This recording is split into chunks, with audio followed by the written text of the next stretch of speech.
विराट ने मुझसे बहुत बड़ी बड़ी बातें कही आई। उसने मुझसे कहा था कि उसका फर्ज, उसकी जिम्मेदारी मेरी तरफ है। लेकिन ये बात तो आप भी जानती है कि उसने दोनों तरफ की जिम्मेदारी उठा रखी है। वो आजकल कहाँ गायब रहता है, कहाँ जाता है, ये तो आपको भी पता है। ऐसा नहीं है गबाड़ा, वो उसे तुम्हारी बहुत परवाह है। मैंने कब कहा है कि उसे मेरी परवाह नहीं है? लेकिन उसे सिर्फ मेरी परवाह है, ये भी तो सच नहीं है ना। एक तरफ वो मेरा दिल नहीं तोड़ना चाहता है और दूसरी तरफ वो सही के टूटे हुए दिल को जोड़ने की कोशिश कर रहा है, बल्कि कुछ ज्यादा ही कोशिश कर रहा है। उसे सिर्फ सही के दुख की चिंता है। उसे मेरा दुख कभी नजर नहीं आता। ऐसा नहीं है ग, उसे सच में तुम्हारी बहुत फिक्र है बेटा। आपको लगता है वो मेरी फिक्र करता है? हाँ, क्योंकि विराट ऐसा दिखाता है। लेकिन विराट जब भी मेरे लिए कुछ करता है ना, तो ऐसा लगता है जैसे वो मुझ पर एहसान कर रहा हो। यहाँ तक कि मुझे मेरा बेटा वापस लौटाने में भी ऐसा लग रहा था कि वो मुझ पे बस एहसान जताना चाहता है। वो एक ही वक्त पे दो नावों में सवार है आई।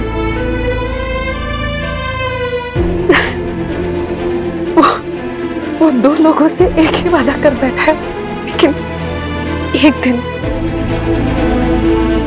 एक दिन उसे एक नाव में से उतरना ही होगा।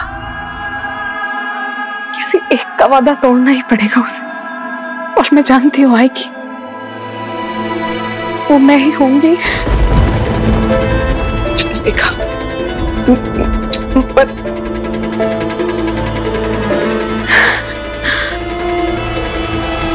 आई मैंने विराट को साफ साफ कह दिया था कि वो ये प्रमोशन लेने से मना ना करे, लेकिन फिर भी उसने यही किया, क्योंकि उसे अब मुझसे ज्यादा सही की फिक्र होने लगी है।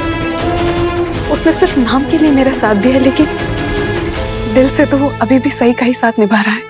नहीं गुब्बारा, मैं चुपचाप सब कुछ सहे जा रही थी, लेकिन दिन ब दिन विराट का झुकाव सही की तरफ ज्यादा बढ़ता जा रहा है। असली फैमिली मैन तो वो उस घर के लिए बन रहा है आई। और जितना मुझे दिख रहा है, उससे साफ है कि विराट के दिल में इस बात की तकलीफ है कि उसने वीनू को सही से दूर कर दिया है, सिर्फ इसीलिए क्योंकि उसने मुझसे वादा किया था। लेकिन आई, मुझे इस वादे की उम्र अब लंबी नहीं लग रही। बस मेरे मन में एक ही डर है कि एक दिन विराट का दिल, उसके जज्बात कमजोर पड़ जाएंगे और उसका पुराना प्यार उस पर हावी हो जाएगा। और उसी दिन वो मुझसे सब कुछ छीन लेगा आई, फिर से। नहीं बाड़ा, तुम ऐसे क्यों सोच रही हो? ऐसे कुछ नहीं होगा। आई, वो मुझसे मेरे बच्चे को छीन लेगा। और यही वजह थी कि मैं वीनू को मुंबई लेके जाना चाहती थी, लेकिन विराट को भी इसी बात से दिक्कत थी, इसीलिए उसने इस प्रमोशन के लिए भी मना कर दिया। आई प्लीज, आप ही विराट से बात कीजिए ना। आप ही उसे समझा सकते हैं, आप उसकी आई, वो आपकी बात टाल नहीं सकता है। Please I. नको, मैं उसे समझाऊंगी, तुम चिंता मत करना। मैं विराट से बात करूंगी। हाँ, तुम बिल्कुल चिंता मत करना बेटा। कोई जरूरत नहीं है विराट से बात करने की।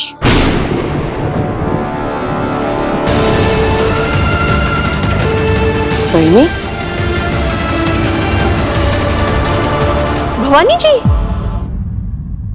भवानी आजी ने बोला, लेकिन कब, कैसे, फोन किया था उन्होंने? नहीं, वो यहाँ कुछ मुझसे मिलने आए थे।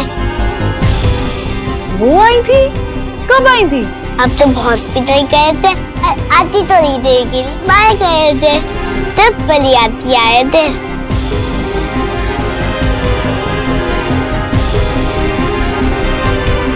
और ये देखो, उन्होंने मुझे पॉकेट मनी भी दी। आई, अब आप मुझसे गुस्सा नहीं हो ना? अब तो मैंने आपको सारा सच बता दिया। नहीं बाड़ा, मैं आपसे बिल्कुल गुस्सा नहीं हूँ। आप जाओ, अपने कमरे में जाओ, ठीक है? आराम से बैठो। ये अब आई मुझसे गुस्सा नहीं है तो मैं वो कर सकती हूँ तो मुझे करना था। मैं जल्दी से पैकिंग कर लेती हूँ, मैं पापा के घर जाऊंगी। ये काकू आखिर करना क्या चाहती है? वो सभी को अपनी पोती तक नहीं मानती, फिर भी वो हमारे घर आई, सभी को सारा सच बताया, वो भी तब जब हम घर पे नहीं थे। है तो मैं सोच रही हूँ मेरी ना मती मारी गई थी, जो उस पैठनी साड़ी के चक्कर में ना उन औरतों के साथ बाहर चली गई। कोई पैठनी वैठनी नहीं थी वहाँ पे, खाली हाथ मुझे वापस आना पड़ा और ऊपर से यहाँ ये सब कुछ हो गया। एक मिनट, क्या आप कह रही हो? आप कौन सी साड़ी? क्या फिर से बताओ अच्छे से। वो हमारे दरवाजे पर है ना विदर्भ से कोई औरतें आई थी और वो बोल रही थी कि उनके पास है ना 500 रुपए में पैठनी मिल रही है। तो मैंने सोचा तेरे लिए एक ले लूं, इसीलिए मैं उनके साथ बाहर चली गई और वहां जाके देखा तो कोई पैठनी साड़ी नहीं थी वहाँ पे। बेकार सा घाघरा चोली बेच रहे थे पैठनी के नाम पे। हेलो डॉक्टर जोशी, एक इमरजेंसी केस है, आप जल्दी से हॉस्पिटल आ जाइए। मुझे भी किसी ने झूठा फोन करके हॉस्पिटल बुलाया था कि इमरजेंसी है, और आपको भी घर के बाहर बुला लिया। कहीं ये सब काकू की चाल तो नहीं थी, ताकि वो जब घर पर आए सभी को सब कुछ सच बताने, तब घर पे कोई नहीं हो और वो अकेले में सभी को सब बता पाए। भवानी जी ऐसा क्यों करेंगी? लेकिन जरूर काकू का कोई ना कोई मकसद होगा इस सब के पीछे। कहीं ऐसा तो नहीं कि क्योंकि मैंने वीनू को सब सच बता दिया तो वो मुझसे बदला लेने के लिए मेरी बेटी को सब सच बता रही हो, ताकि मेरी जिंदगी में मुसीबतें खड़ी हो जाए। अब तक उन्होंने मुझे ताने मारे, मेरी जिंदगी में मुसीबतें खड़ी करने की कोशिश करी और मैंने सब कुछ चुपचाप सा, लेकिन इस सब के बीच में मेरी बेटी को घसीट कर उन्होंने ठीक नहीं किया। इस बात के लिए मैं उन्हें छोड़ूंगी नहीं। अपने किए की सजा ना वो जरूर भुगतेंगे, आप देखना। सही वक्त आने पर मैं सभी को सब कुछ बताने वाली थी, लेकिन सभी को ये सच बता के उन्होंने सही नहीं किया।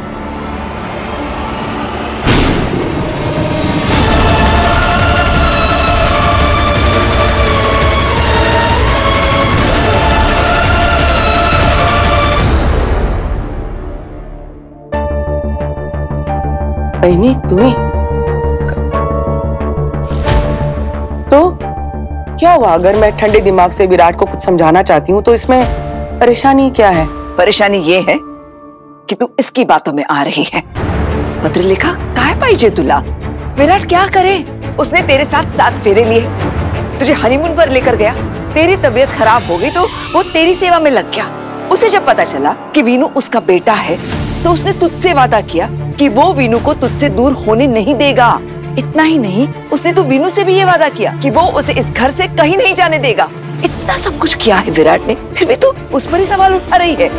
तेरे मन का ये डर खत्म कब होगा? एक तरफ तू है और एक तरफ वो सही है।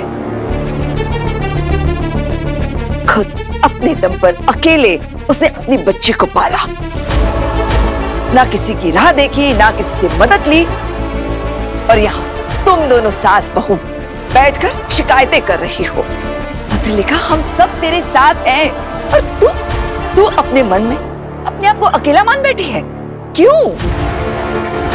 और खबरदार, अगर किसी ने भी विराट से मुंबई जाने के बारे में बात की तो मैं अपने पोते को इस घर से कहीं नहीं जाने दूंगी, और किसी ने भी अगर उसे यहाँ से दूर भेजने के बारे में सोचा भी ना तो मैं खुद उसका बोरिया बिस्तर बांधूंगी और अगले ही दिन वो इस घर में नजर नहीं आएगा। कड़ा?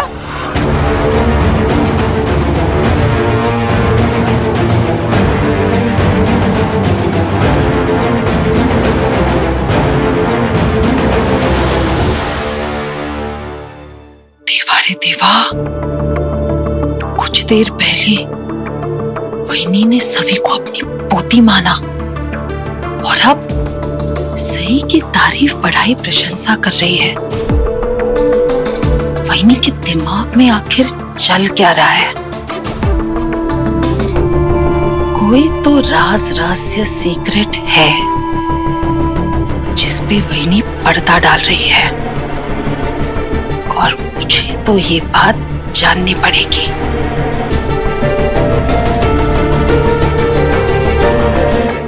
भवानी जी ने सभी को सच बता के क्या गलत किया? सही क्या क्या कह रही हैं आप? कैसे कह सकती हैं ये? तू जब वीनू को सच बताने गई थी तो तुझे याद है तूने क्या कहा था कि तू जैसे ही वीनू को सच बताएगी उसके बाद तू सभी को भी सच बता देगी। भवानी जी ने भी वही किया। अरे बल्कि उन्होंने तेरा काम आसान कर दिया। सही समझ, मैं सभी की आई हूँ, उसे सच बताने का हक मेरा था, किसी और का नहीं। और उससे भी जरूरी बात, जिस तरीके से उन्होंने सभी को ये सच बताया है ना, उससे कितनी उलझनें खड़ी होंगी ये किसी को नहीं पता।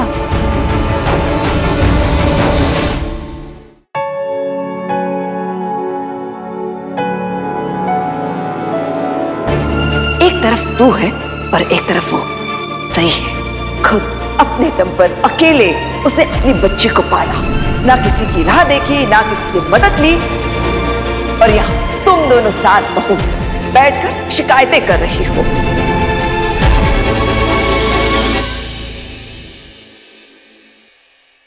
आई मैं भी चलूंगी आपके साथ।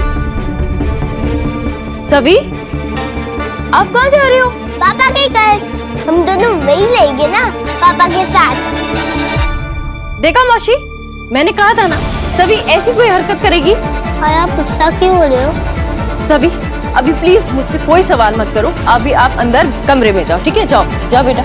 लेकिन आई सभी, मैं क्या कह रही हूँ आपको समझ में नहीं आ रहा है? नहीं आई, मैं आपके साथ ही चलूंगी। आप पापा के पास ही जा रहे हो ना? सभी, सुनाई दे रहा है कि नहीं मैं क्या कह रही हूँ? आई आपने मुझसे सीक्रेट पूछा तो मैंने आपको सीक्रेट बता दिया ना, तो अब आप गुस्सा क्यों हो रही हो? आप मुझे अपने साथ ले क्यों नहीं जा रही हो? आई, मुझे मेरे पापा के घर पे जाना है।